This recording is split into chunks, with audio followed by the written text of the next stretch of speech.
All right, people, what's good? What's good? What's good? This is for the lag of God. And today we are talking to multi talented musician, producer, artist, and content creator as well, DDiltz Production. What's good, boss? Yo, glad to be here. It's good to have you here, mate. It's good to have you here. As I was saying, it's been a long time coming. Been a long For time sure, for coming. sure. 4 years, and I think like met you back when we did the original Blood, Sweat, and Bass. I think you were on Yeah, the original one, weren't you? I think the first competition I was at the was it New York versus everybody? Oh damn, was it that one? Ah, yeah, I knew you were on one of them. I was watching because I found the videos on YouTube. But yeah, mate, it's Hell yeah. been all right. So Oh, good. first question, in your own words, who is D Diltz Productions? Um, see, basically what you described, I'm kind of a jack of all trades. Really anything music I like to kind of put myself into, whether it's production, engineering, songwriting, composing, playing instruments. Music is my identity in all aspects, basically. Nice, nice. Oh, I got you froze up a little bit. Froze up. I don't know if that's your end or if it's my end. I don't know, but well, I've got another question about the instrumentations and that. But I know you play a lot of instruments. All the time as well. You know, you go live with the Zoom calls that you do, which are also was also pretty fascinating to watch. You know, like your how you kind of get down and discuss the ideas back and forth with people around the world and stuff like that. So again, going off that, what made you want to incorporate the Zoom calls into your production? See, I think the first time I did that was actually for an artist out in the UK named Tad. Uh, and basically, he had bought an exclusive beat from me. And then one day we had the idea of like creating a beat together, like online. And I was like, I don't know how we would do that. And he was like, we could do it over Zoom. And I was like, oh, I've never even thought about that. Let's try it. And then we tried it, and I started like implementing with everyone. I was like, hey, we can hop on Zoom and make a beat together. Like we're in the same room together. That became like my preferred way of doing it. Cause then like instead of like making a beat that I was vibing to in the moment, I was able to bring the vibe to somebody and like and create from scratch or whatever they might have in their head. Or there's a lot of artists that have ideas for a song and they can't find a beat for it. Yeah, So that kind of like became my thing where I was like, I got beats over here, but I got something even better right here on Zoom. yeah, and like the again the as you say, people can't really find what they're looking for, or you might, as you said, make something that you were vibing to at that moment, and then you'd have to send that off, and then you could wait like a week or something for them to listen to it, and then they'd send back notes and be like, oh, this and that, and then you've got that whole sort of uh Yeah. prolonged journey of it all basically, and then it becomes a bit of a pain. And then on the other side of that, you've got I don't, again, depending on where people live, but you've got travel expenses and having to find the time to travel, be able to sit, like, to be in the studio for long enough to make it count, sort of thing.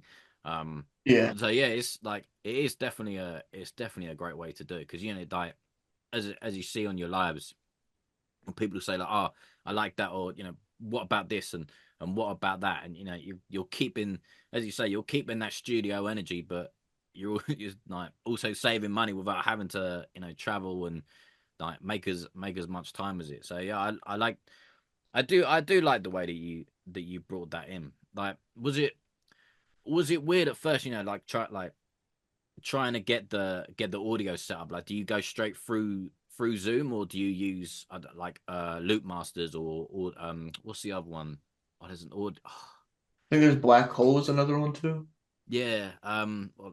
There's or like Soundflower and audio movers. That's the one I was trying to think of. But Hmm. yeah, like, Oh do yeah, you?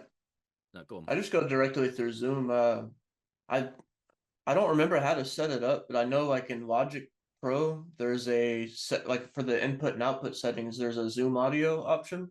So I'll Yeah, just select that and then it's already set up by default. If I hit share computer sound, they can hear like if I were to like play, stuff from YouTube or whatever, they'd be able to hear it. But Zoom, I have to manually yeah, change the audio and then um, there's not. I've been on the opposite end too, where I've watched like a producer friend cook up through Zoom, and the audio quality is not like terribly far off from what I'm hearing.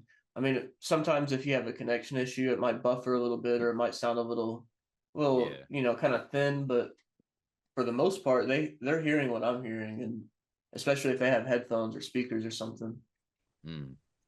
Do you ever find like again like when you do it that way and people have sorry, I'm coming down with a cold, so you're gonna have to listen to me grunt a little bit. I'm All sorry, good. but um, like when you do it through Zoom and they're at home and stuff, do you have to like tell people to mute their mic in case you get that like that audio feedback? So Zoom actually has a pretty good filter for like background noise and stuff. The only time I would really have them mute is if I'm mixing, and I also do like if I mix a song for somebody and they have revisions. Sometimes we'll do revisions over Zoom call to where they can be like, oh, like add this stutter here or turn this ad lib down or whatever.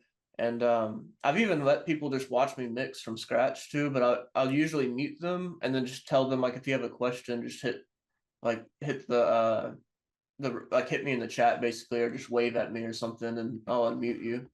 Yeah, yeah. I can't, I think you can do it through like because there's one as well, isn't there? Oh, what's it called? I can't remember the name of the program now. That's going to annoy me. And I think you might be able to do it through Zoom. I don't know, but there's a software online that you can like both go like if you were to say collab with a producer from somewhere else, that you could Oh both yeah, go online and so like you could put in your I don't know, you could put in your piano or something, and then he'd like you could then give him the opportunity to take control, and then like they'd do drums and stuff like yeah, and like or like a bass line or something like that. Have you ever done anything like that? I haven't. I know what you're talking about. I've seen one of them before, and I was like, oh, that's cool. But I was already so far into Zoom at that point. Mm, But in Zoom, there's a way to change hosts pretty quickly yeah, now. It used to be like you had to like you would give them host and then they would have to give it to you back, and it was kind of a thing. But now you can just like change it yourself. And so I've done that before too, like making a beat and be like, here, I'm gonna make the melody. And he'll like be on the other end and he'll be like, what's the BPM? And he'll already be making the drums. And so by the time I finish the melody, I'll just send over the stems real quick and then give him control, and then I'll watch him do what he does, and then he'll send it, and it's pretty cool. yeah. No, I've seen a few of them, and they do look pretty cool. I think I tried it like in the early days, but it didn't go very well. Like when we were all locked down, I think we were trying it. When all that technology was, I don't know if it might have been out before, I don't know, but it just kind of feel like then it was really taking off then. Do you know what I mean? So Yeah, yeah, we tried it back then, but like connection and stuff like that. I think because everyone was on the internet at that point, wasn't it? So it'd right. probably be a lot easier to do now, but then it was horrible. It was horrible. But no, I do. Well, as I say, I do like the way that you brought that into your production style because then I wouldn't say limited to America that because America's big, you know what I Yeah, mean. it's But huge. you're like now, what like you can, I mate, you could like cook up anywhere in the world, not even leave your house. Yeah, Like so, it's you crazy. could wake up tomorrow and be like, oh, I got this guy named Jim out in Japan or something like that. Like this is it's mad to think about. Like before. I mean, even before COVID, do you know what I mean? Like I know was a crazy thing, but I feel like it really opened up like the world for everything. Yeah, With dude. the kind of possibilities. So to think, like you could wake up tomorrow and produce in Japan or Sweden or somewhere like that. Do you know what I mean? I think that's crazy, and like the fact that you've kind of taken that on, like I won't lie, I haven't seen like there's probably a lot of people doing it, But I haven't really seen a lot of people doing it, and I haven't really seen a lot of people really do it like live. I mean, they probably do it through like Discord and stuff like that, but I mean, Yeah, it's as I say, I don't know. It's something I haven't really seen as much, but seeing you do yeah. it and maybe like one or two, like at least. But yeah, I think it's quite a cool little thing. Hell yeah. It's quite a cool Yeah, thing. I haven't seen a lot of producers do it either. I'm sure, like I said, I'm sure it happens and people are doing it, but I'm like the only person I know that's like really capitalized on it and Mm, like made that kind of my brand. Like uh yeah, yeah. yeah. I think probably a lot of people. I think a lot of people probably do it as more of a, like kind of like we're doing this. It's just us. Mm, You know what I mean? So I think a lot of people probably do it that way. So then we don't really see it. But but for you to kind of come on, like Facebook or something like that with, like with your cut like with your customer as well, and kind of like walk it, well, not necessarily walk everyone through the process, but show the process of you doing it, getting opening up Logic, getting your templates, right. kind of like a rough idea, and then be like, okay, like this is what we got, this is where we're going, like what you kind of looking for, what's the inspiration, what's the motivation behind this, and stuff like that. So yeah, as I keep repeating it, but I do think it's quite a cool idea, um, and yeah, but I haven't, like I said, I haven't seen many people do it as a business standpoint. I think probably people do it more like how we're doing this, probably. Yeah, like socially. Mm, mm. And yeah. So the other question is, you're a man of many instrumentations. Like, is it like I've got 10, but I've got a feeling there's probably more. Like, you play like 10 Oh, instruments. yeah, I know for sure that I can play 10. If I had money to go buy more instruments, it would be more, but uh those are just the ones that I've like actually dabbled in. Mm, Most of them I haven't, I'll be honest, I haven't played since high school because like just access to the instruments. yeah. But like I still remember all the like finger patterns, and if you were to give me like a brass instrument today, it'd probably take me about a month or so to get like my the mouth muscles back up to Mm. par and like practice and everything, but I still have it all in me for sure. Oh yeah. I mean, I don't know because I don't really play instruments, but people say it's like riding a bike, don't they? Yeah. Like, Once you stop for a while, you still remember everything. You just got to get like that muscle mm, memory back yeah, a little bit. yeah, yeah. Because when I was at uni, there was a girl that played like seven instruments, and like it blew my mind because it's like, I mean, although some of them were kind of close to each other, so like the violins and the cellos and things like that, they're all a very, well, again, this is just from my standpoint. Correct me if I'm wrong, but they're all quite similar. Yeah, So for the most part. yeah, so you can kind of go in and be like, okay, like we're doing it this way or we're doing it that way. So like, so she played a lot of them. I thought it was cool, and to be able to memorize where everything is, like, and where you're going, and stuff like that. It must Yeah. take quite a bit. But what, like, I mean, I know most people are kind of happy with like one or that, but what made you want to expand your instrumentation, shall we say? Oh, well, it kind of begins in middle school. Well, I mean, really, the first like instruments I played was like in elementary school. I don't know what I guess they're called the recorder, Yeah, or I don't know if they have another name for it, but the it was like flute the lip, little basically, like flute recorder, or kind of, yeah. a different. It kind of looks like a clarinet in a way. It's like Yeah, a little yeah, plastic, just kind of straight down instrument.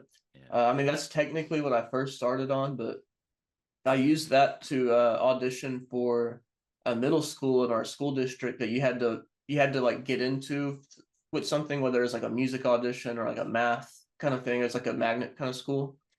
And I went and auditioned with the recorder and a xylophone, and ended up going into the band there. And they asked me what instrument I wanted to play, which I wanted to play the saxophone. And they're like, "Yeah, we're gonna give you the euphonium," which is What? like, yeah, it's called a euphonium. It's basically like it's like a miniature tuba, and it sounds more like a trombone.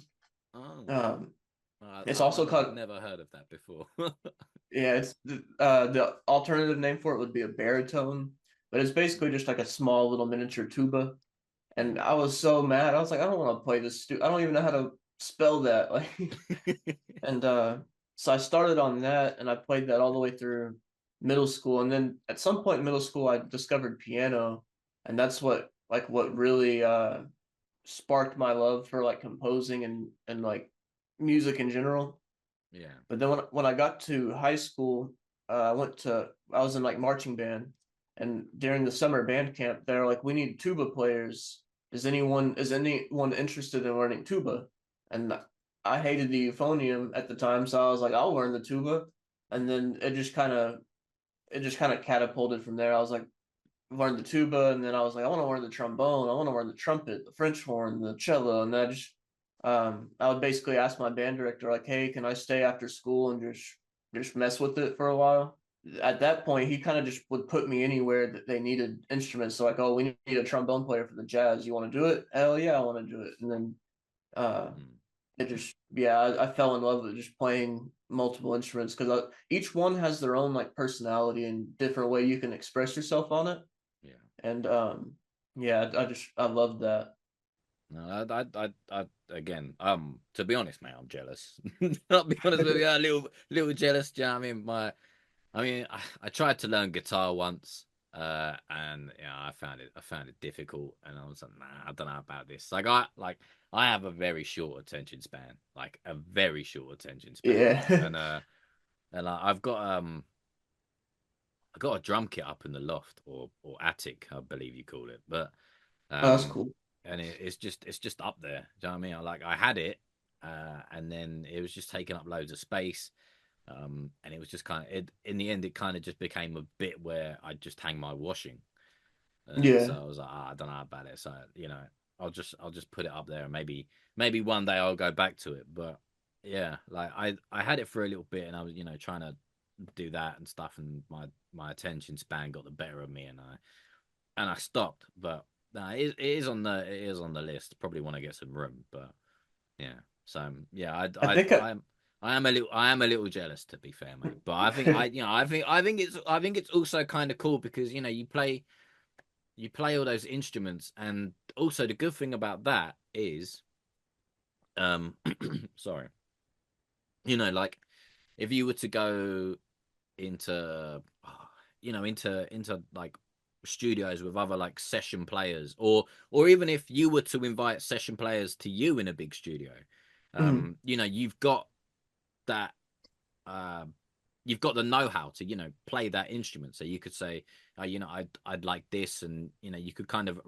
replicate what they want, which makes their job a little bit easier, because then they could probably come in and be like, and you say, oh, I want something like this or like that, and they'll play something, and you're like, oh, I don't know, and then you haven't got to worry about trying to like explain it, whereas you could just go, oh, I've got an idea, how about this, and then play it for them. So again, Yeah.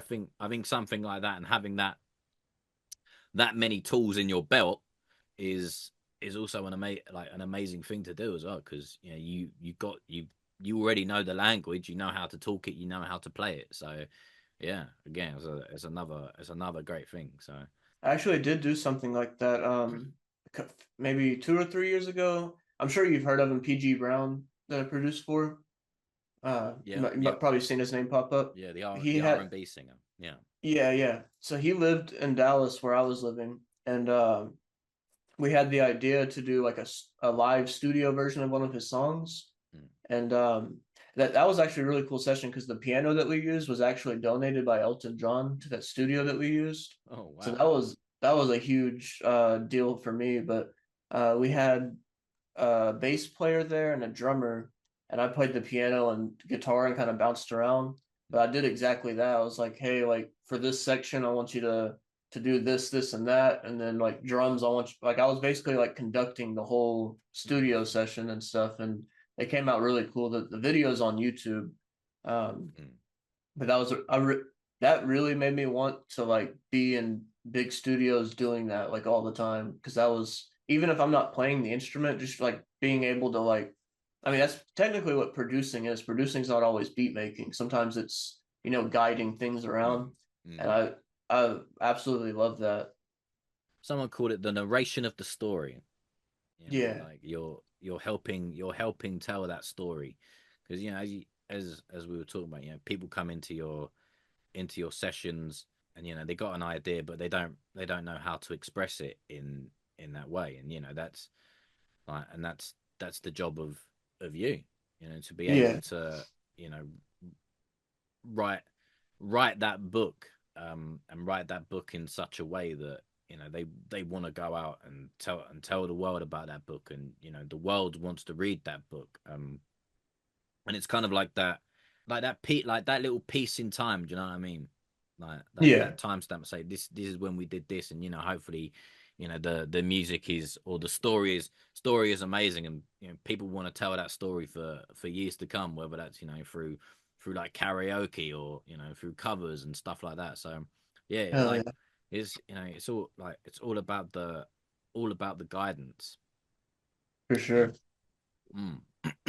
So with the school that you were going into, playing the clarinet, was that like a scholarship thing? What how does that work? I've not really heard of that. So that one basically is just like they're just kind of selective on who could go there. You didn't have to like pay or anything. It was still a public school, but Mm. you just had to like you had to get in somehow, whether it was like through like math and science, technology, or music, or theater. They had theater. Yeah. Um, and basically, you just had to like audition to get into it. I think the only exception was is if you lived like in a small radius of the school, you could automatically go there. But other than that, you had to like I think there was one more middle school like that in our school district. And then the other ones it was just anyone could go there basically if you lived within the school district range or whatever. Mm. Nice, Yeah, and then nice. the high school I went to is they had some really cool programs. I went there because they had a performing arts endorsement program, which basically you got to take like college level music theory classes, which was a big deal to me because I was getting into composing at the time, Mm. and so I graduated with music theory 2 under my belt, and then I went into college and could go straight into music theory 3 and 4. Again, I don't really think there's many. I don't really think there's many school, or a school. I know it might be a school over here. I don't know, but I've not heard of that. And I mean, the only time we hear of something along those lines are kind of like like scholarships and stuff like that. So yeah, I was Yeah, yeah. Actually, I suppose that would kind of be like the performing arts school, I guess. Like if you kind of, if you're gonna do like drama and stuff like that, you can kind of get in that way, I suppose. So yeah, yeah. that may, yeah, probably the same thing. But yeah, I've never, it slipped my mind. But all right, so we're gonna go back and we're gonna get nostalgic. But Okay. you know, what was it that drew you into wanting to do music, or playing an instrument?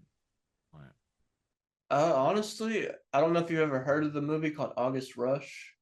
I've Um, not, to be honest. No. it had Robin Williams in it, and I forgot the kid that played in Charlie and the Chocolate Factory. But anyways, it was a movie about this orphan kid in New York who wanted to find his parents, and he was like a music savant, and so he like followed the music all throughout New York and like had all these experiences and stuff, and then he got like accepted into Juilliard as like a little kid and stuff, and he was playing this piece, and it brought his parents together.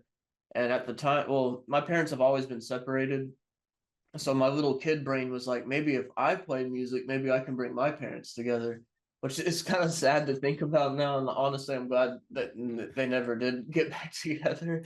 But that was kind of like where it really started. And Mm. um, and then obviously like in elementary school too. I think I had lied earlier. I think guitar was technically my first instrument, but it was right around that same time that I was playing the recorder. And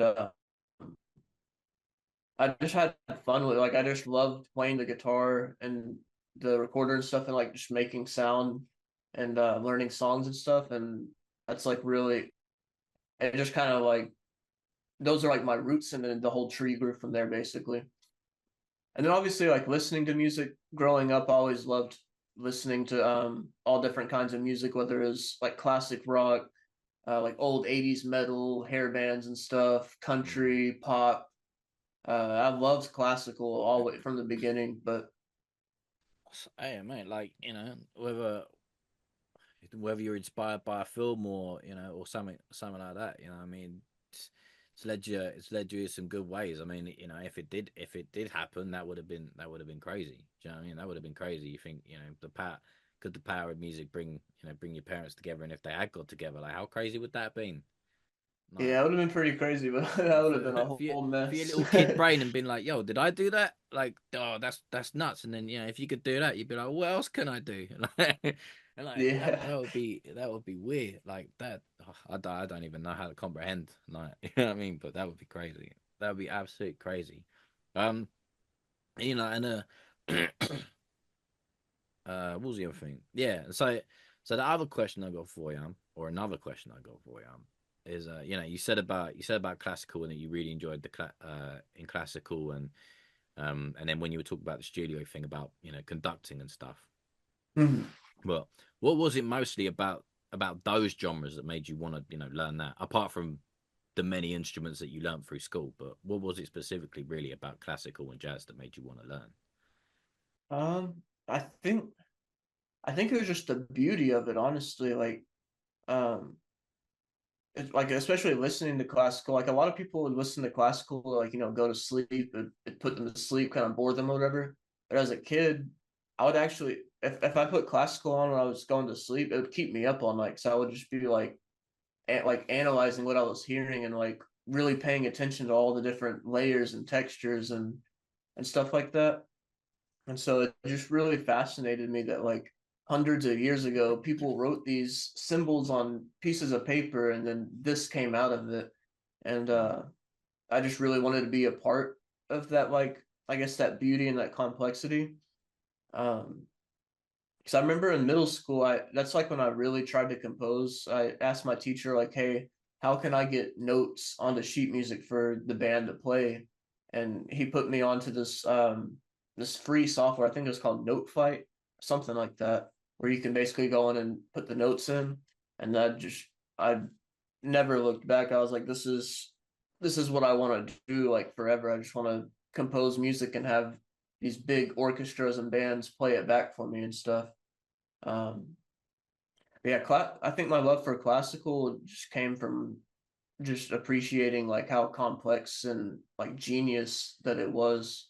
And like for a while I was kind of like I don't know how to describe it. I was if it wasn't classical, I didn't think it was real music for a little portion of my life. I was like, this is crap. Like there's nothing to pop music.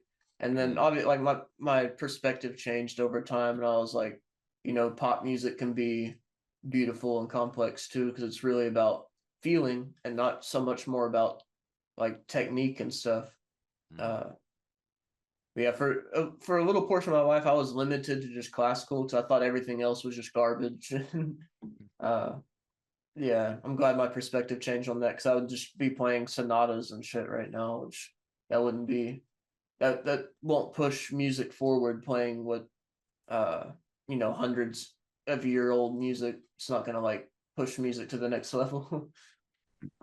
Well, it depends how you want to kind of push music to the next level, isn't it? Like, I mean, it's and again how you listen to it, how you play it, and then adding your twist and evolving that sound. So even if you were doing like sonatas and stuff like that, you never know. You could blow up in classical music, and your twist on that could be the evolution that classical was looking for. So True, and true, yeah. so there's two sides of it, but and then but like and you could take in again same way you probably use classical um to influence you in other styles, but you could also take those other styles and influence you in classical as well, and it's just True, yeah. kind of where you go to it. But well, yeah, I do like quite a bit of classical. I didn't really like it when I was younger though. I was like, "Oh, I don't know about this," but as I'm Yeah. getting old, I'm like, yeah, I don't mind this as much now. You know what I mean? I wouldn't say I actively seek it, but if it comes on, I'm like, yeah, I'm all right with this. Do you know what I mean? But yeah, I like I quite like it. I quite like it. And again, like what was it? But like Beethoven as well. How did Beethoven come up with these crazy pieces? Like he was deaf. Yeah, he actually went deaf later in his life, so Yeah. he at that point he knew what he was writing because when you know music theory to a certain level, you don't really need to hear it anymore, Mm. which kind of sounds weird, but like at that point, it's just kind of math and like ones and zeros basically. Uh, yeah, he went later deaf in life, and God, that's one of my biggest fears. I don't want to ever go deaf, and because especially engineering and stuff, my mixing career would definitely be over. Oh yeah, yeah. Or like, and what's the other one? Or like tinnitus or tinnitus. Yeah, Yeah, that's like you get that ringing in the ear. Mm.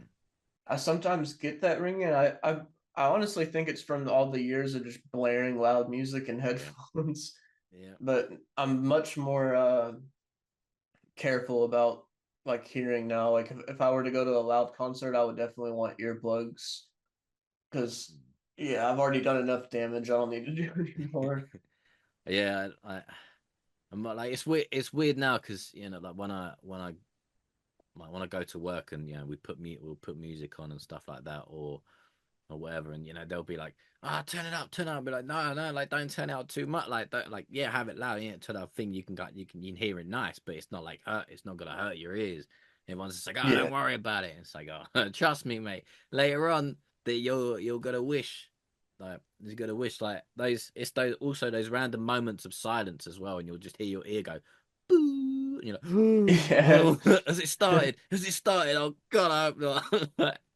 Yeah, yeah. that's and then it stops and you're you know what I mean? Like, oh, I definitely didn't take the older people serious back then when they're like, you're gonna regret that." I was like, "Oh, like fuck off, yeah, I don't care." yeah, And yeah, them now idiots. Yeah, I'm definitely more careful now.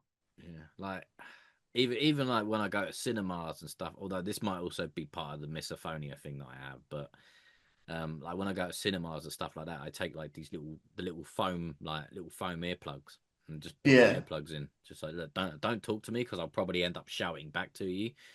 So we could discuss it afterwards. And then it's like as soon as you get in, that's it. Pop. Like don't talk to me for an hour. However long this count. Like when we leave, game on, game on. Hell yeah. Yeah, because otherwise they'll be like, what about this bit? And you're like, what? Like it just ruins it for everyone. So it's like, yeah, just don't talk to me. I've got like, when you see the little orange bits, don't worry about it. We'll talk Yeah. afterwards. So yeah, so like I do things like that now, and then like, and sometimes when I'm out and about, and I got my headphones on, it feels a bit loud. Like I don't always, but mainly on like public transport and stuff like that. So I'll put the music on. Then sometimes I'm like, is this really loud? Like it feels really loud. So like I'll take the headphones off like that, and then I'll wait and see how loud it comes like out of the headphones. Yeah. Like so, yeah. Sometimes I get quite cautious about it sometimes, or maybe it's just the anxiety of it all, maybe. But I don't know. But that's what I do anyway. But yeah, it does scare me because I got a friend who like even when he mixes, like it's loud, like Oh it yeah. is crazy loud, and like you'll go like used to go around there like and you turn on his speakers and it's just like like this what like this sound wall just comes out of nowhere like just sucker punches you. And you're like, God Yeah. damn, like that's loud. And he's like, what? Exactly. You know what I mean? Like, yeah. So Hell yeah, yeah. like turn your shit down, people. You don't need it loud. Like It's mix. actually better to mix quiet Mm, because you can hear the imperfections better that way.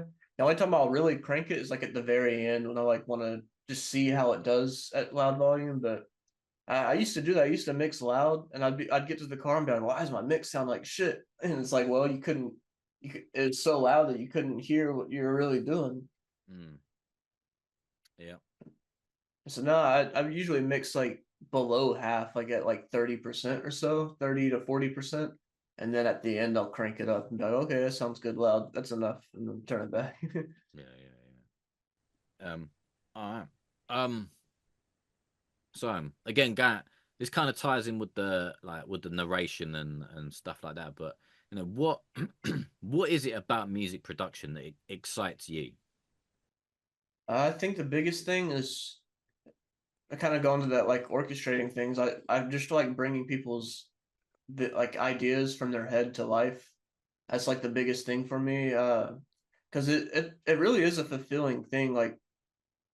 I see it all the time. Like whenever I first play that chord progression that they needed for their melody, or like as soon as I hit that 808 or that drum and their face lights up and they're like, "Holy shit!" Like that's a really fulfilling feeling to me. Like it's like I'm bringing somebody else joy. Sometimes it feels like I'm a therapist in a way. Like whenever we're on these Zoom sessions and they're telling me like these intimate stories about this how this song came to be, and I'm able to like give them a basically a canvas to paint that picture on. Uh, it's I feel like a like a therapist sometimes, like that kind of fulfillment where it's like I'm helping somebody. Like I'm not just bringing their ideas to life. I'm giving them like therapy. Some people it's closure. Like I just produced a song for an artist whose dad passed away, and that's a very intimate thing to do and like very personal, and so Yeah, uh yeah, I think it's the fulfillment for me. wow, that's beautiful, man. That's beautiful. I had a feeling you'd say something like that, but yeah, Yeah, but definitely well, I mean,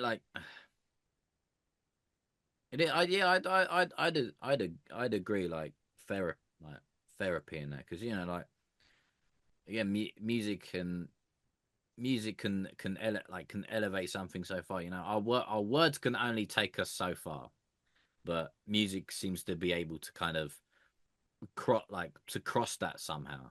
Then yeah, because our words can only take so, but then music and stuff like that also gets interpreted in different ways as well. So then it's it's adding that, like, shall we say, like a cinematic score. You know what I mean? Like yeah, you're telling the movie, and you're finding those elements to to lift it in this part, to lower it in that part, and to guide the story along. yeah. And I like to look at it like that a lot. Like I'm creating a soundtrack to their experience basically. mm, So yeah, yeah, I like that you said that. Sometimes I feel like I'm like scoring somebody's life almost, and it's that's pretty cool. well, yeah, pretty much everyone that comes through, you're scoring a piece of their history, I guess. Yeah, You know what I mean, I like you're mean, and not well, all of it's intimate. Like some people just make like just like a club banger or whatever, but oh it's yeah. still fun to me to like see their face. It's always the 808. Every time I first hit that 808 note and it vibrates their headphones, and they're just like, yes, like it just makes it gives me like a little bit of serotonin, I guess. Oh yeah, I mean, everyone gets a kick out of helping someone some way. Do you know what I mean? Whether you do it on camera or off camera, but and people, and you can see, like, when people go and do it online and stuff like that, and they go and give people like food or something, and then you see in the comments, like, people like to see it as well. So Yeah, like everyone likes to help someone where they can. I mean, it's a human thing. Help someone where you can, but just as long as you don't expect things back. Like, help because you want to help. Like, right. Yeah, just don't help because you think, if I help them, they're gonna give me this or they're gonna give me that, and I think that's where it kind of gets a little bit different. But Mhm. yeah, like, and also, like, not, some people will make a club banger or something, as you said, but it's, later on, if or when that song blows up, and they go and tell the story of, how did this come to be, and I had this idea, wasn't sure about it. I went to DDiltz, and then he took me from this to this. Or it might even be you saying it. Do you know what I mean? You might be in the studio and they'll be like, "Oh, how did you come up with this thing?" And be like, "Yeah, we were in the studio, we were talking about whatever, and I got the idea of this and blah blah blah." So like like those producer breakdown programs you see or used Yeah. to see, yeah, and they'd Hmm. sit there with a producer and be like, what inspired this, and then and it's that, and I think like that as you sitting there with them as well, like that's probably like, again you'd probably have to talk to them about doing it, but like if you were to share something like that, like those moments, like Right. because have you seen like the what is it, like all right, so for example like the Kanye West documentary, and he had his friend literally film the entire thing like for his entire career, and he goes back to those, and you see all the grainy footage from like those early studio days, or Yeah. when he was trying to do it and no one believed in him, and then he just went and did it. um Hmm. and in a weird way, like I don't know if you record those Zoom meetings or not, like, Yeah, but actually, most of them I do. yeah.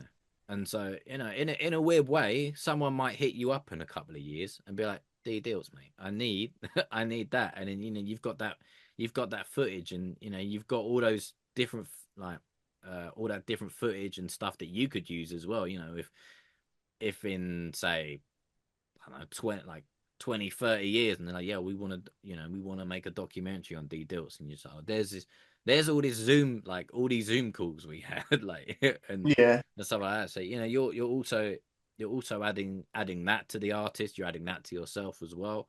Like, I think it's kind of cool, man. I think it's kind of cool. Like, I'm rambling here, I know, but I'm sorry.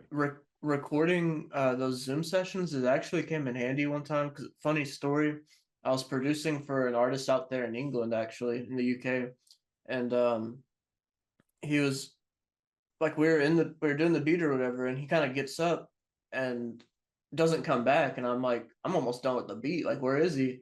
And out of nowhere, these cops come into the room and they're searching his room, and I'm like, what the fuck? So I hit record because I was like, they're not about to do some shady shit on my boy. Like, if they do, I'm getting evidence of it. And apparently, they had search warrants, and they came in and found what they needed to find and arrested him. And I was like, holy fuck! So I messaged his girlfriend, and I was like, hey, this is what happened. And she's like, she didn't even know, she was at work. She's like, what the fuck? And so, yeah, I had it all on video. And I remember I'm like just watching, I had my camera off and I'm just watching them search his room.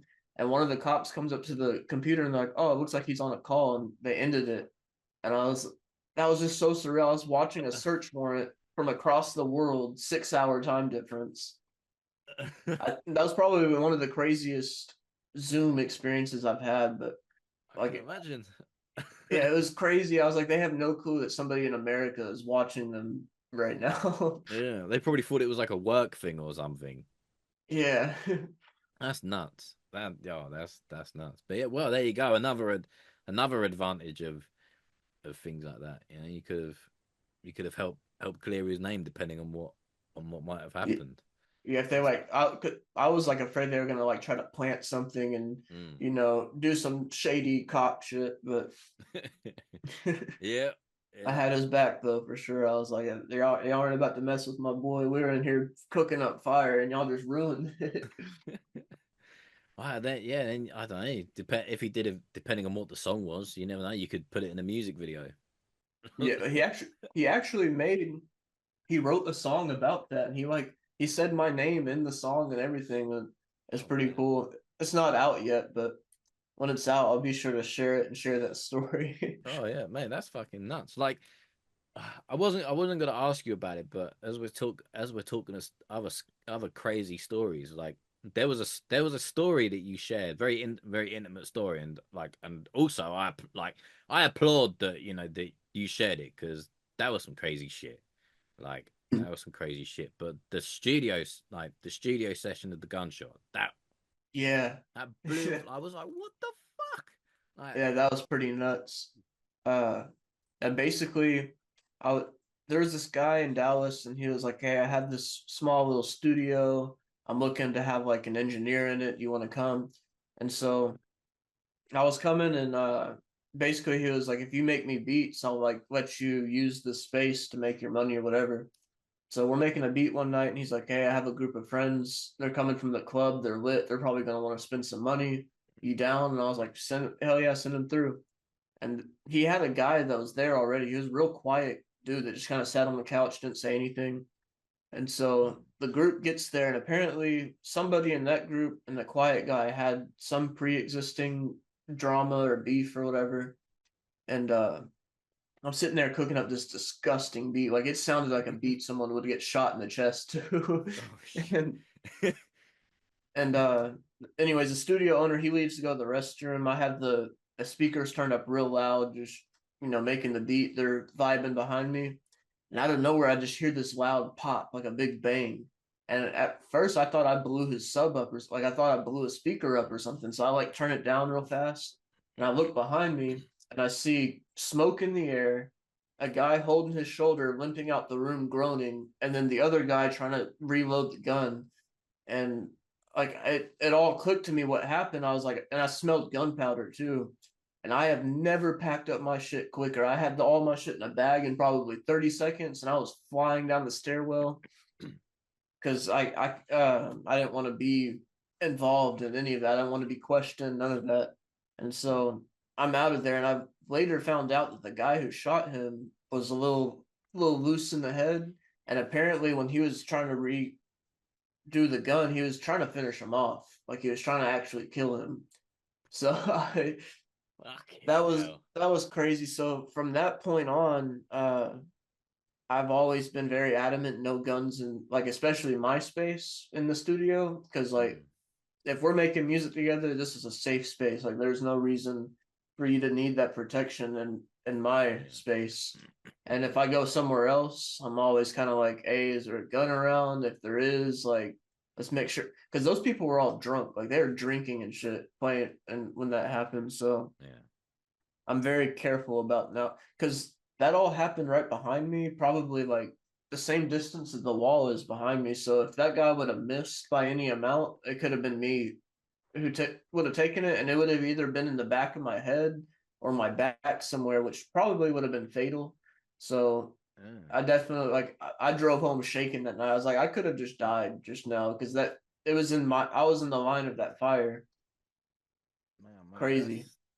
that's some scary shit. The guy ended up being okay. He went to the hospital. It was on his non-heart side and his shoulder, and he didn't snitch. He didn't tell who did it or anything, so nothing ever happened from Yeah, it. But yeah. it definitely shook me up a little bit. That's I tell you what, that's a story. That's a story for the autobiography when you release that in like 40 years.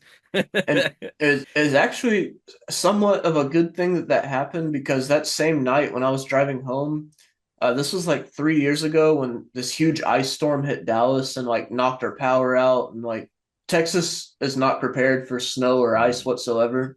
And so I was driving home as this ice storm was coming down. So if I would have waited like even an hour later, I don't think I would have been able to even drive home that night because of the ice.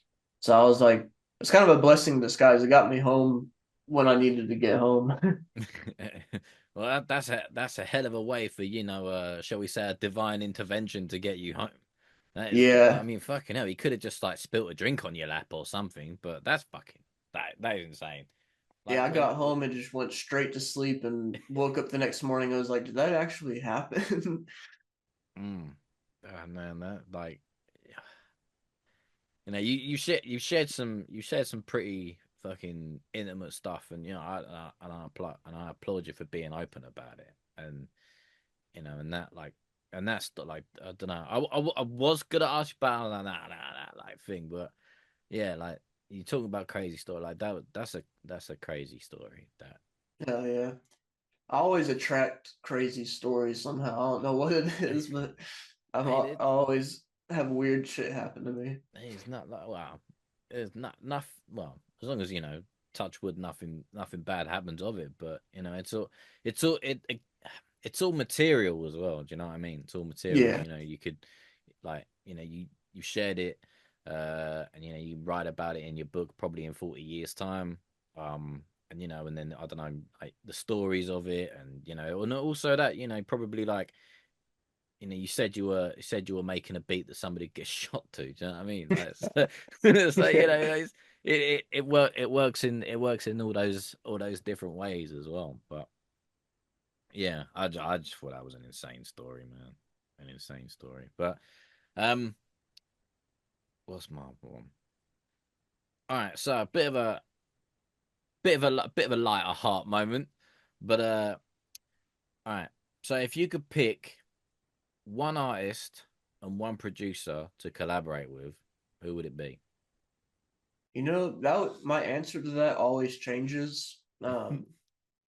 I would say, hmm, artist wise, I would say, and he's kind of a producer too, so it kind of goes hand in hand. But Jacob Collier, I don't know Name if you've rings a heard of him. bell. The name rings a bell, but I I can't I think can't he, say I've heard his stuff, but the name does ring a bell. I think I've I seen the think he's name from, somewhere.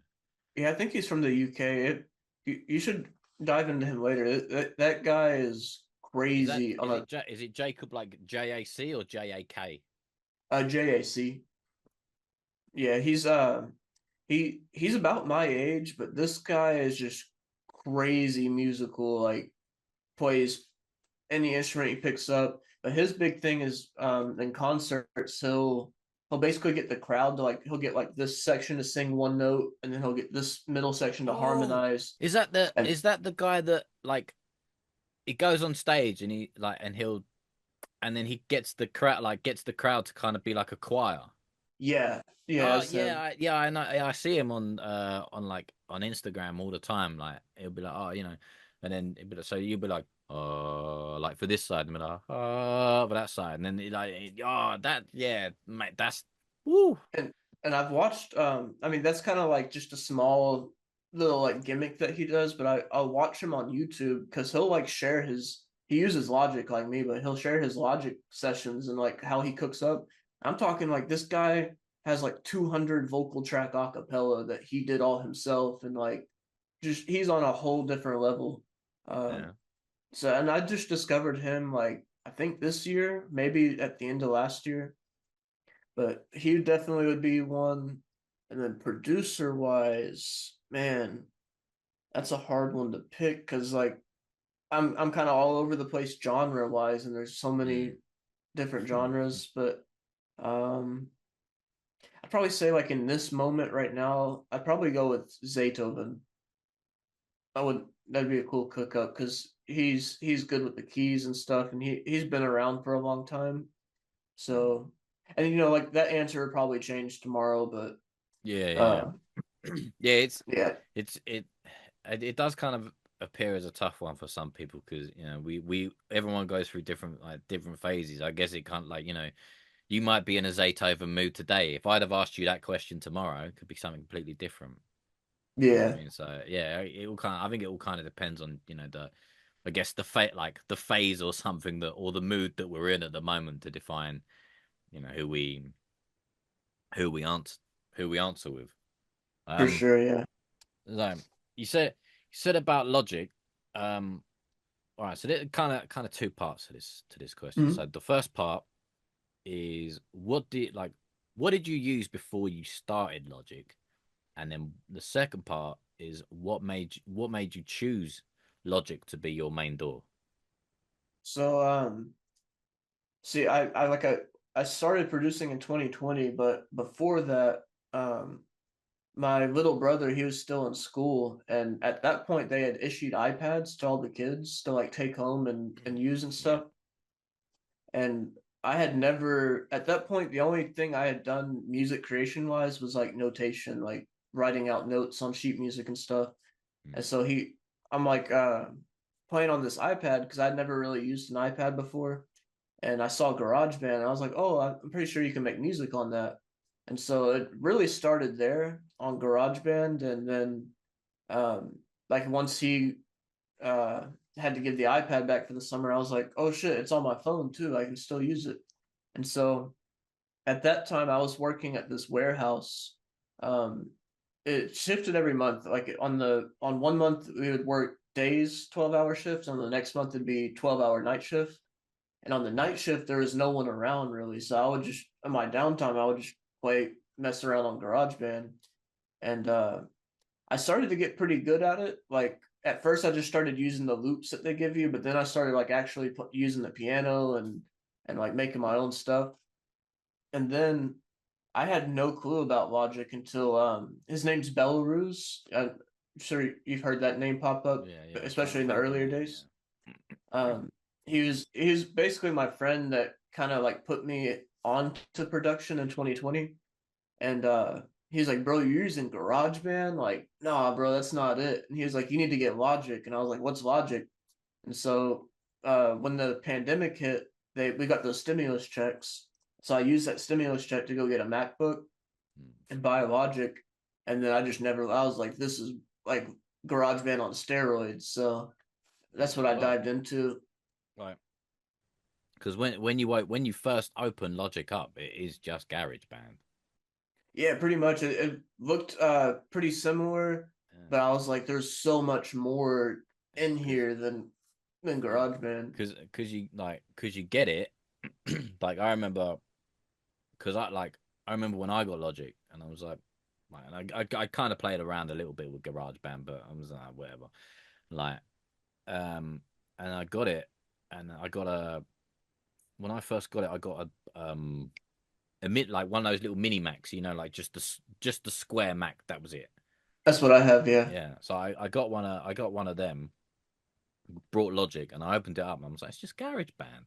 So I went to my yeah, friend. I was like, how do I turn it from GarageBand to Logic? And he was just like, yeah. oh yeah. And then you have to go into the settings. You go right to the end and press all, and then Garage. Oh Yeah, yeah, like, and then it just like, as you said, just injects steroids. Like not even steroids, just fucking cocaine. Like yeah, shit's on one. You're like, whoa, wow, like what is this? And yeah, but yeah, it's like Logic is basically just Garage Band on crack. Like, I think it's yeah. nuts. Um, And what I really loved about it too is it has the notation feature in it where you can input the notes. And so at first I was using that, and like he would kind of laugh at me and be like, "Bro, what are you doing?" And I'm like, "This is what I know to do." But then I started like getting into the MIDI and like manipulating audio and all that. And now I don't really ever use the notation part anymore. But mm, uh, yeah, I fell in love with it because I was like the possibilities. 'Cause at that time, the only thing I knew music creation was writing music for like an instrument, like a musician to play. So there's limitations, like you can only do so much on a violin or a guitar or whatever. But with mm, this, I was like, I can do anything. Like I can reverse audio, I can manipulate it, I can warp it to hell. Like, yeah, uh, and so that, yeah, I was like, this doll is good for me. And I dabbled in FL because that's what he started on. mm, But at that point, I was so versed in Logic that it just wasn't worth the time to learn FL because I was like, I can do everything in Logic that you can do in FL. So I'm yeah, just gonna do what I know. yeah, definitely, definitely. And like when you're starting off with notations, it's what you know, and if it works, it works. Like, Yeah, everyone works and learns in different ways, and sometimes we get laughed at and stuff. But hey, fucking, it works. It works. You know what I mean? yeah. Um, but yeah, I like that. But yeah, I got I got into well, I did have FL like years ago, but it was like a real simple FL. Like Oh yeah. when you see the videos, and then you've got like it'll show you like the square box and the little like and those tiny little square like sequence squares that it's got, and then you'd press it like for the kick, you do Froze up boom, there. boom, and it better boom, boom, boom, boom, like like the sequence a bit of it. And I was like, I don't know if I really like this. And then I kind of stopped for a little bit, and then found my friend, and then he had Logic, and then that was it. I was just like, you know what, he's got it, so I'm just Just gonna kind of get buff from Logic. there. Yeah, and do it that way. um, all right, so uh, here's one for you. Here's one. So if you were to start music production from scratch, what would be the first few things you would look at if you were to Like do it as all again? Oh, let's see. That's I've never thought about that question. Um, I think the first thing, so like, man, that's hard. I think I would definitely do it the same. I would get Logic for sure. I think though that because at first I used a lot of loops and stuff just to kind of get used to like using the software itself. So I think that I would go straight into just making my own melodies. But I also think I would do the marketing and branding a bit different too, because it took a couple of years for me to like really kind of find my groove as far as like making content with producing and stuff. So I think I would go straight into it with like a brand mindset instead of just like throwing paint at the throwing shit at the wall and seeing what stuck because that's what I did at first. And um I definitely would still do the custom beats the same way. I wouldn't change anything about that. Yeah, I think it would be more of a branding thing if anything. Like I would go in with a very intentional mindset of like this is how we're gonna present myself basically. Which I mean that's kind of more like the business side, but that's as far as the producing side, I don't think I would change do anything differently because uh everything I've done so far has worked for me, so Mm. No, for the most that's part. that's fair enough. That's fair enough. I mean, I just thought I'd throw it in there, a bit of a curveball for you. yeah, it definitely was. I never that's a good question I've never thought about. Because I mean, you could have gone anywhere with that question. Do you know what I mean? You could have said like I don't know. Was it is it Band Lab the one you can do it all online? So Yeah, you got like things like that, or whatever. Like there's so many possibilities you could have gone with that question. So yeah, yeah, I just thought it'd be a nice different one to throw in for you, something for different. sure, yeah. But so again, that also kind of comes into a nice little thing. So you said about like the branding, the content and stuff like that. So who were some of your favorite like content creators in music production? Because I see, and before you answer that, I see you sharing the logic tips and stuff like that. I'm kind of gonna make this kind of like a two-part question. Was that Mhm. inspired by is it Seeds or Sides? I think the name's Seeds, but it's Yeah, I spelled. don't know how to pronounce it. I think yeah, one of those. Yeah, she definitely did inspire it. Because she like man, she that's what I love about Logic. 4 years later, she still teaches me new things about Logic. Like every time I see her pop up, I'm like taking notes, like, oh shit, you can do that. Mm, Um, she's definitely one of my inspirations as far as that. I try to do it in my own kind of way to oh where it yeah, doesn't look yeah, like I'm yeah, copying her, you know. yeah. Well, But there's only like it might be the same idea. Everyone tells the same stories, but we all tell that same story in a different way. So yeah. yeah, um, yeah. So she's definitely an inspiration for that. Um, say other content creators, I really like the ones that live stream and like show the process, like and especially the big cats. So like Superstar O was definitely one of the big ones for me. I don't know if you've heard of him. He's Yeah, I've Twitch heard of him. streamer. Yeah, I've not. Yes, I've not watched him, but I've heard the name. Yeah. yeah, he's real big on Twitch, and he has a lot of well, one, he has a really cool story, just like one of those kind of rags to riches kind of stories, and really humble beginnings. Um, but yeah, he's real big on Twitch. I really like Illmind producer Mm. and Kato the producer because Oh, it yeah, yeah yeah. they're just they're like these social media giants that still bring you like they're personal. Like they bring you behind the scenes. They show you. They don't gatekeep things. Mm. So and that's a big thing for me. Yeah. No, like I do like Kato on the track. He's Yeah, definitely one of mine. So yeah, I like Kato. Um, ill mind as well. I like ill minds. Ill mind's got an ill mind when it like I've seen him some of those producer sample flip competitions, and some of the yeah. things he's done in them is just like oh my god, like And I oh love watching his Twitch too because he'll start it off like he'll have like classical music playing. He'll be sipping coffee, like giving positive affirmations and stuff. And he's like, "All right, let's cook up something nasty." Like, and yeah then he'll show you the whole process. Yeah, I didn't know he live streamed. I'd have to check that out. But Yeah, he's yeah, on Twitch as well. watching him on like Instagram, and occasionally when he goes on like other channels and stuff and does like producer flips and things, it's just, oh my god. And there's another one as well. It's Steven something. I can't remember his name. That's gonna really annoy me. But yeah, he's another one I like, and DJ Payne as well. I quite like Oh yeah, I quite yeah. like DJ Payne one. Yeah, he's given me a lot of information about the business side of things, especially on YouTube. Mm, I was gonna say, speaking of YouTube, Nick Mira, I don't know if you know him, uh, no, or if you've ever heard of Internet Money. no. So they're kind of a Internet Money is like a young group of producers. They did a lot of like Juice World stuff, and kind of like those type of artists in his circle. Mm, But Nick Mira, I'm pretty sure he's younger than me.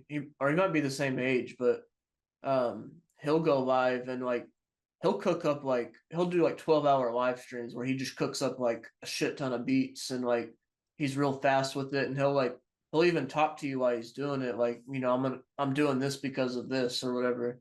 And I mm. would used to fall asleep watching him. Like I would just have him on YouTube and like I'll just fall asleep to beats being made. But it would it just did so like seeing the way that he arranged things and chopped things up, it like really kind of gave me like some direction to go in my own beats as well. Mm. Oh yeah, no. And the good thing about that is, though he said he explained what he's doing, and you because there's something like everyone, again, we say everyone works in different ways. Do you know what I mean? So you find something you may be doing the same sort of thing he's doing, but you might be taking a longer way around, or you Yeah. might not know a shortcut or something, and so like, or watching people take something, and they'll be like, do this, and you're like, well, why would you do that sort of thing? It's like, oh, so like it can also open up your mind to different creative avenues on, like manipulation of sound or something like that. So Yeah, and the biggest thing I learned from him is that like he would start a melody off, and when he finished the melody, he'd be like, "That's a dope melody. Like that's gonna be a dope beat."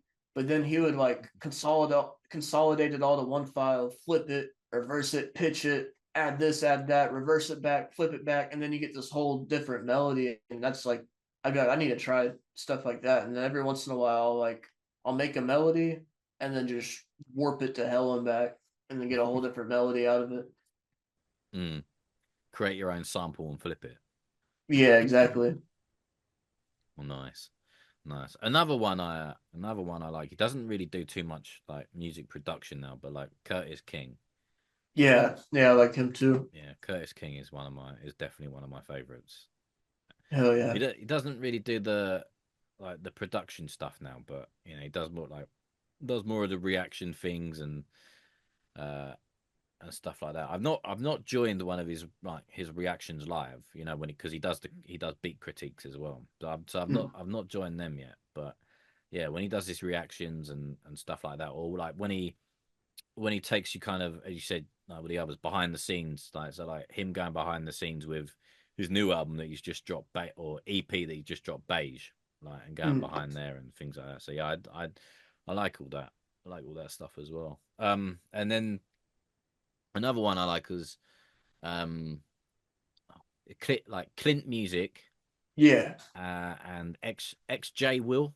Yeah. But I Yeah. I like I like XJ Will, but the way he does his videos, like that quick chop, Yeah. it gets on my nerves. I like what he's They saying, but I can't stand that quick choppy style he has. they have a lot of good information for sync licensing and stuff. Mm. Um, Adam Ivy is another big one for me too. I don't Yeah, know. Yeah, yeah. he like really. I love his like tough love approach where he doesn't sugarcoat and he kind of calls you out a little bit. Like he'll be like, "Stop being fucking lazy and do it." And I'm like, sometimes I need that. But he put me on to like a lot of like social media presence. Like the way that I have my bio on Instagram now is because of what I learned from him. Like just your bio says a lot. Like Mm. having it set up a certain way or like having your content set up a certain type of way. And I think he's kind of stepping away from that now, and he's about to start another path. But for especially in 2020 when I knew nothing. Like my Instagram was just basically dead. And I didn't like make content at all. Really, that helped a lot because I had no clue what I was doing. Yeah. And still sometimes I feel like I still feel like I don't know what I'm doing, but definitely on the right or definitely miles ahead of 2020. Oh yeah, mate. Definitely miles ahead from 2020. You know what I mean? Yeah, Like I said to you before this. Do you know what I mean? Like, yeah, 2020, 2024. Like, fucking yeah, shit, man. You get any bigger, you'll go out. You're gonna start banging your head on the ceiling. Do you know what I mean? Like, it's yeah. like it's Same with crazy. you too, though. I mean, your content looks a lot different from back then too. You have like overlays and the brand and all that good stuff too. Appreciate it. Appreciate it. Yeah, man. Try like trying. Do you know what I mean? Trying like it's easy for us to kind of get lost in ourselves because we don't always notice it because like those changes can just happen like on a day and like they'll seem kind of small and so you Yeah, don't really notice those little things. All of a sudden they're just something you just kind of like implement or something like that, and so you don't really notice it because we don't well I mean I spend quite a lot of time looking back, but that's my own insecurities, but we don't really witness how far we've come until someone kind of points out how far we've come, and it's like, exactly. oh Yeah, yeah, do you know what, actually, yeah, I did do this. Or like if you talk to someone, like not necessarily like this, but like in life, so or someone will be like, oh, so what have you done, and then you're like, you sit there for a minute, I produce for this, I produce for that, and then all of a sudden, like your brain just starts like literally hitting all the points in the timeline. I spoke to this person, I produced for this person, I've been this, I've been that, and yeah, and all of a yeah, sudden you start rattling off, and then you think, fuck me, like I've actually done quite a bit. You yeah, know yeah. what I mean? It So, doesn't feel like it sometimes in the micro, but then when you look at the macro, you're like, holy shit. mm, I Speaking of that timeline, a few months ago, a couple months ago, um, I kind of realized that like my memory from the past 10 years is a little hazy. Like I'm like if I when I think about 2017, I'm like, what the fuck was I doing in 2017? And so I made a timeline on my in my notes on my phone.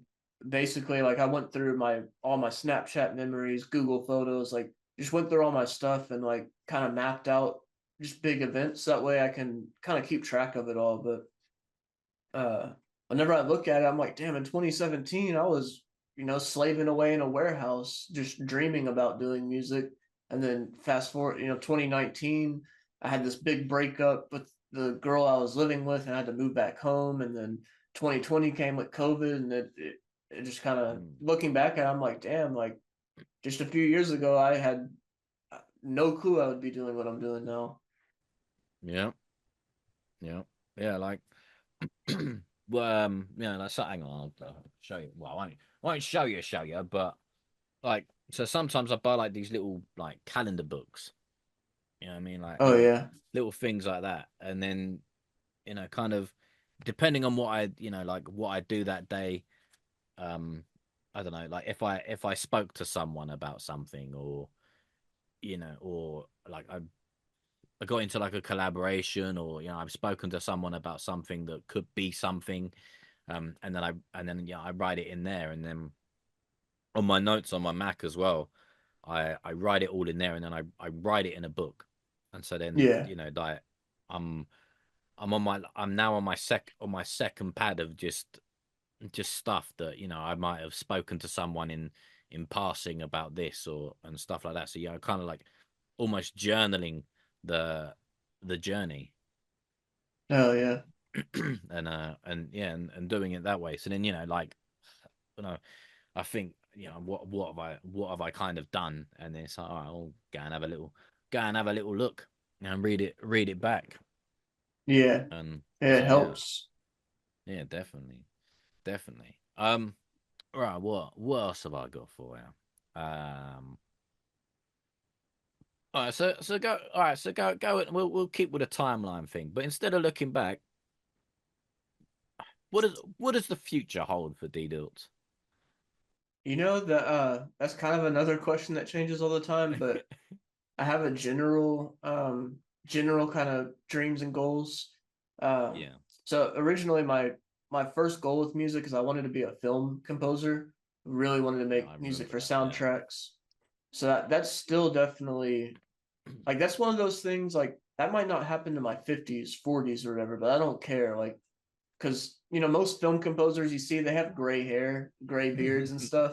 So Yep. that's one of those things I'm not in too big of a rush for. But in the next 10 years, I mean, obviously, like making more money is always a goal because like right now, like I'm doing this full time, but the thing is that it just gets me by. Like I Yeah. survive basically, which that for some people that's a dream come true, and it definitely is for me because like like I said, thinking about to warehouse days, like I'm ecstatic that I even make $100 a month for music, much less a survivable amount. But I really want in the next 10 years, I want to be able to grow it to where I not only survive, but I'm able to save and invest.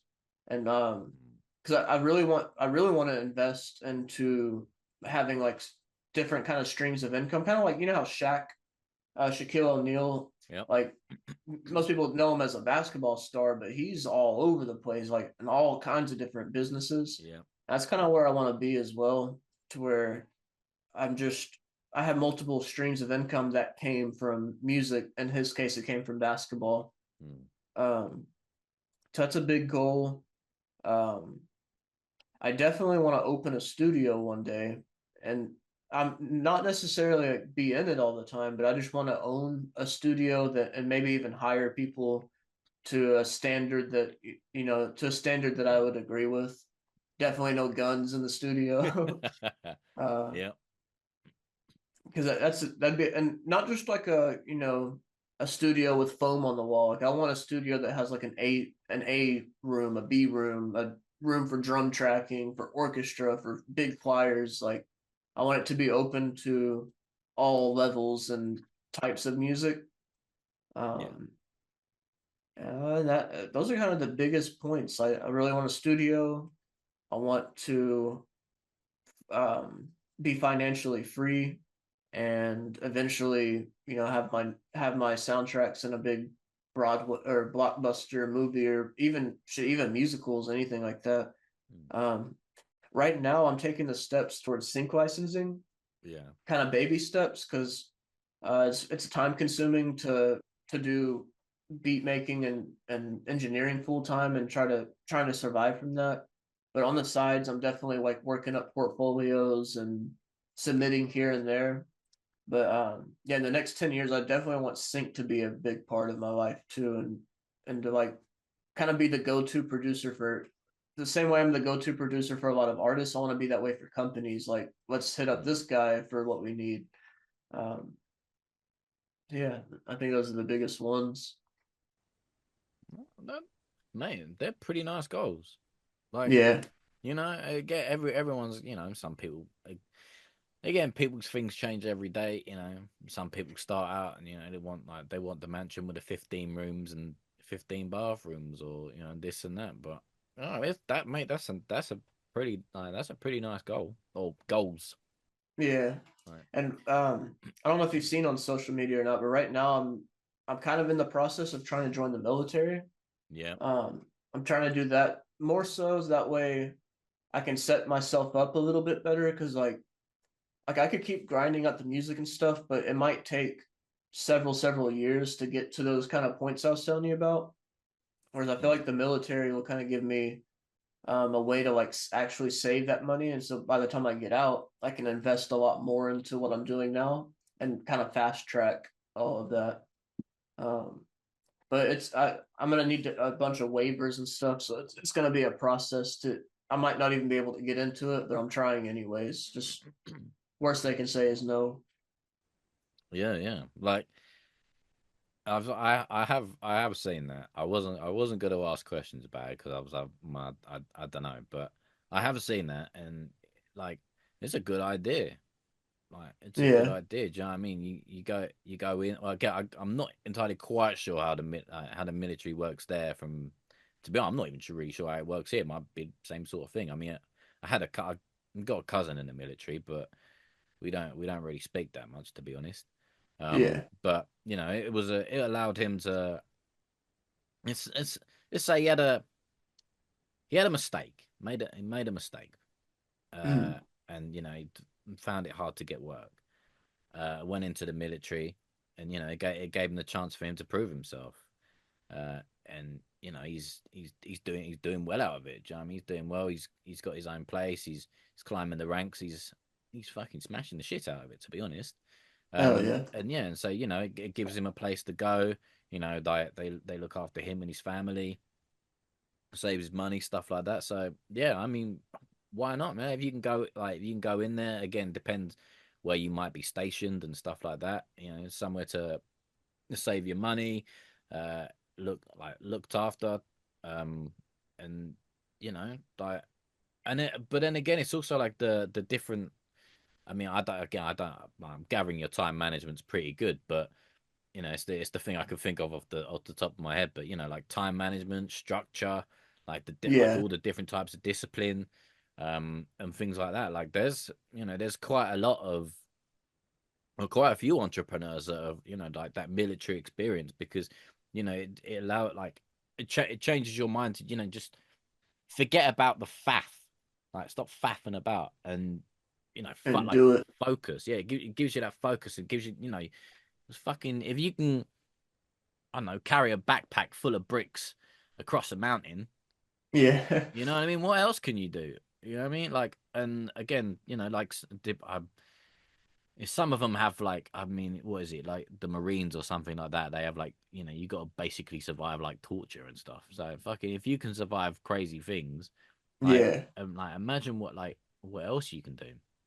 Oh And yeah. I think, and if like kind of this is what you kind of want to get into when you leave, or even while you're in there, like it's a very useful skill to have, because I For think sure. Yeah. as you were saying, we get caught up in our own progress and trying to juggle social media and who do we believe about algorithms and content and shit. Whereas like right, fuck it, this is what we're doing, this is where we're going, just fucking do it. Yeah. So Oh yeah. yeah, man. Like hey, I mean, good luck to you. Good luck to you. I I don't appreciate I don't that. see I don't see why they wouldn't. I mean, you got pretty like from what I've seen on social media, you got like pretty fucking good guy, mate. To be honest, pretty fucking good guy, and I don't see why they wouldn't. So I Yeah, think I you'd be all right. appreciate To be that. honest, I think you'd be all right. Um, all right. So, uh, well, you didn't mention selling beats, but I saw the beat stars and that. So, like for someone looking to sell beats online, what advice would you give them? Uh, and what should they think about when going into that sort of stuff? So I would want to say you need to find some kind of platform to sell it on. Like you don't want to like whenever I first started off, man, I was selling exclusive like 15, $25 like Mm, in the front. Um, but I would say it doesn't really matter what platform that you sell them on, as long as you have a platform in general. So it could be BeatStars, Track Train, your own website. Doesn't matter. What really matters is how you drive traffic to those platforms, which you have to put in work for that, or money, I guess, but or both really. But that all comes with social media presence. Like just because you start a BeatStars and upload 300 beats doesn't mean anyone's going to see those beats unless you bring people to see them, whether that's through social media, like basically funneling them to that link, or spending money on ads and BeatStars or Instagram, whatever. So I'd say the biggest advice I would give is to learn how to drive traffic to wherever you have those beats at. For a while, I had BeatStars and Track Train. I still do. There's still should I say quite a few. There's like 300 beats on them still. There used to be probably double that, but now I have my own website, so I don't have to like pay all these subscriptions for all these platforms. I have just one, I just pay for my website every month. and I have a lot more control that way. Like I can have a lot more control of seeing the analytics behind the scenes, designing. Like I can have it designed how I want it and all that good stuff. Um, but it took a few years to get to that point because at first I was like, I'll just pay the BeatStars, $20 a month and have my little page there. But yeah, I kind of cut that middleman out. And I mean, technically, I still have a middleman because I pay somebody for the website or pay a company for the website. But Oh yeah, um, but that, like, I'd say that's, well, I could say it's kind of a necessary middleman. yeah, yeah, You know what I mean? yeah, Whereas, because I don't know how like, to code, do it yeah, myself. So I'd say that's a necessary one. Whereas, like, again, I don't really do with B stars. And I mean, they might take a percentage or something like that. I mean, so if there's a way you can keep that percentage, or even if that, like, if what you would earn from a beat sale, or hang on, yeah, if what they might normally take as a percentage, you pay for someone for a website, yeah, I'd say that's a that's a better cut. So you may I'd, still earn the same thing, but goes to a better I'd, use. yeah, I'd say another piece of advice I would have is to make sure that every sale you do, there's paperwork, there's a paper trail, because that's kind of gotten me into some tricky situations before, where they're like, "Well, I didn't sign anything, so fuck you," kind of thing. So always have a contract. I mean, shit, you can use ChatGPT to write up a contract, but BeatStars gives you a template. That's what I used for mine. I just used the template BeatStars gave. Hmm. But so every beat cell I have, there's a contract of an agreement basically, and then split sheets as well. Because a lot of producers don't know, like they think whenever you sell an exclusive beat, you sold all your rights to it and you don't get anything else after that. But you're actually entitled to half of the publishing royalties, which basically No, means so that yeah, no, go on, go on, go on, go on, go on. Finish. it just basically means like anytime that like basically that song is two copyrights. There's the composition, which is what the beat maker make, and there's the authorship, the lyrics.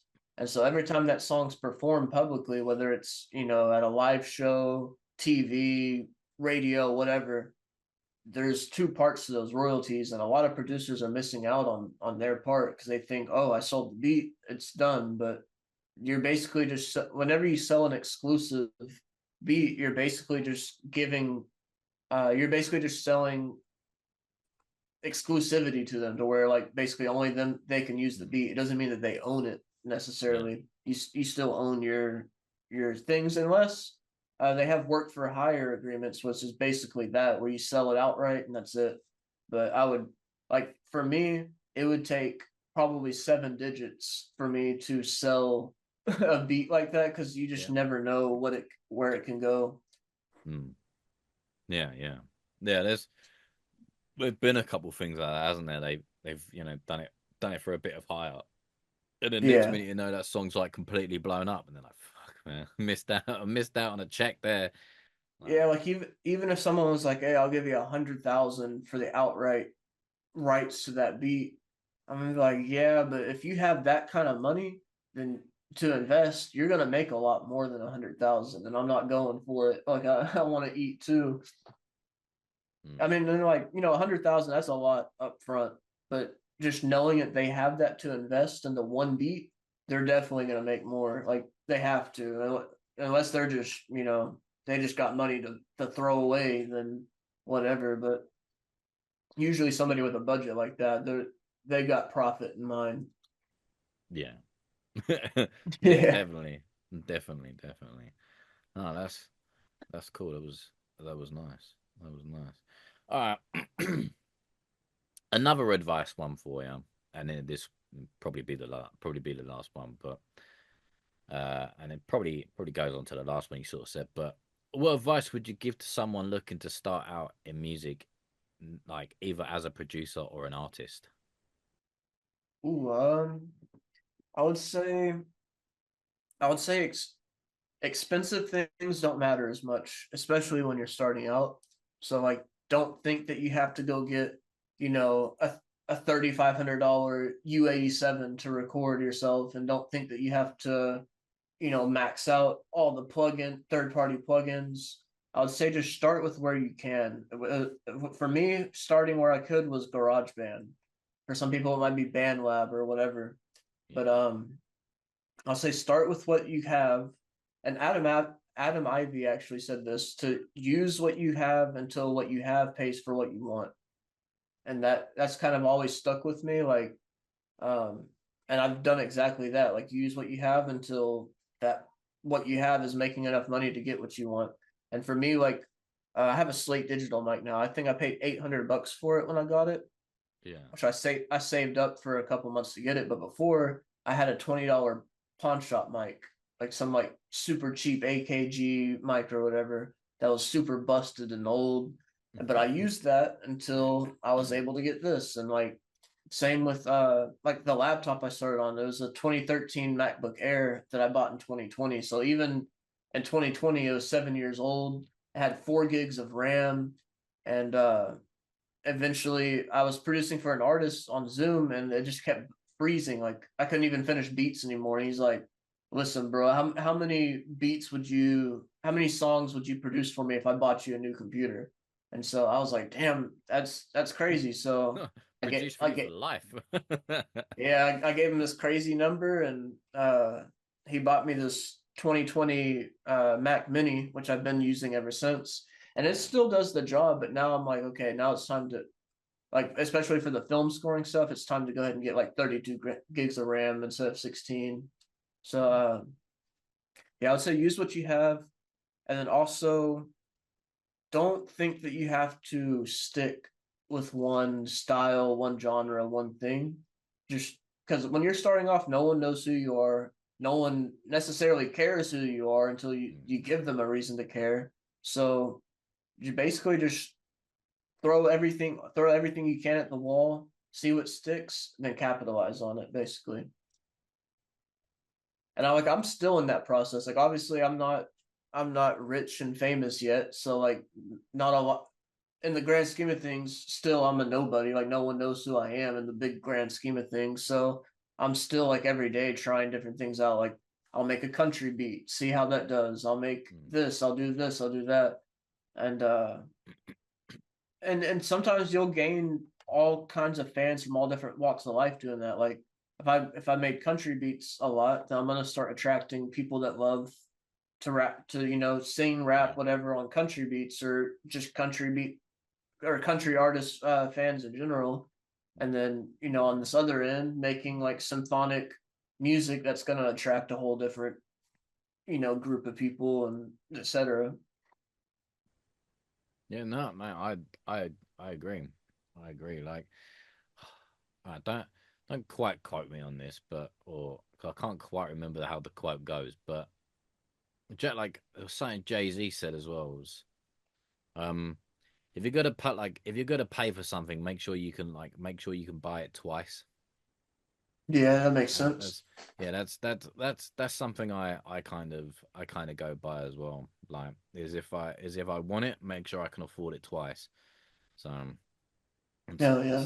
something I always kind of use as well. But yeah, like I think Adam, like again, Adam, there was something Adam Ivy said as well. Like I think it basically goes along with what you said is once you learn the once you've mastered your stocks, like your stock plugins and that, then you can go and get whatever because they all do the same thing. They're just different packaging.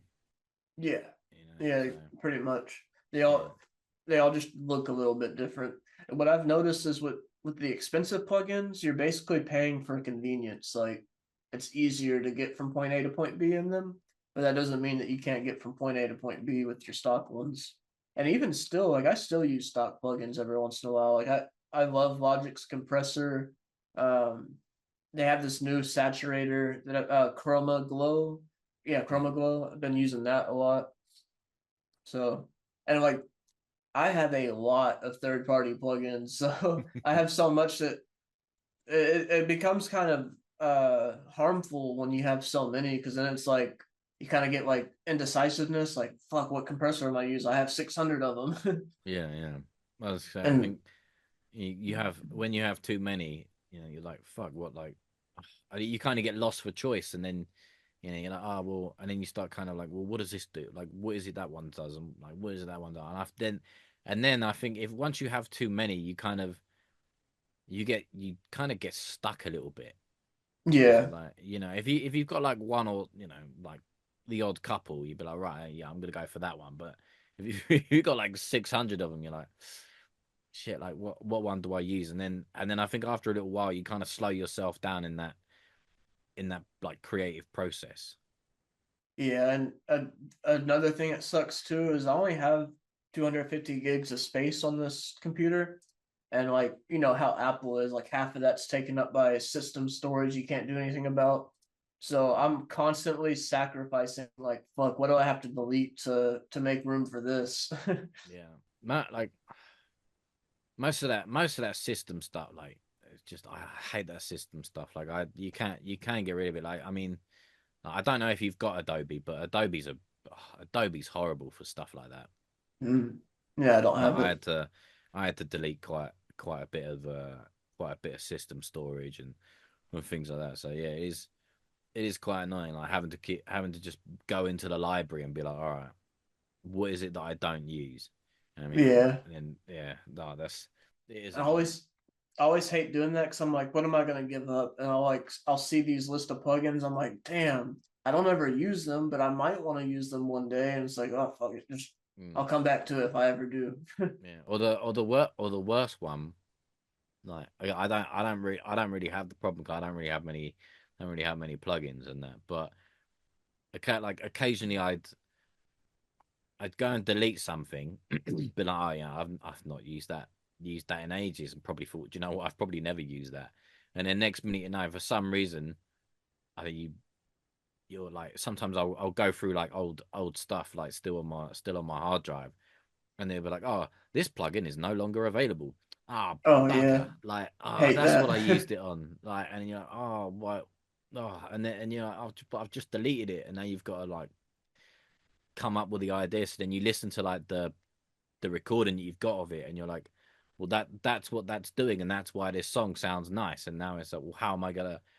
Now I've got to sit down and basically redo this whole thing. Like, Yeah, I've been there for sure. yeah, if you mate, I was gonna say, I can imagine you probably have if you've got like an absolute ton of them. Like, it's something I rarely come across it, but now and then I do, and I'm like, oh, why did I do that?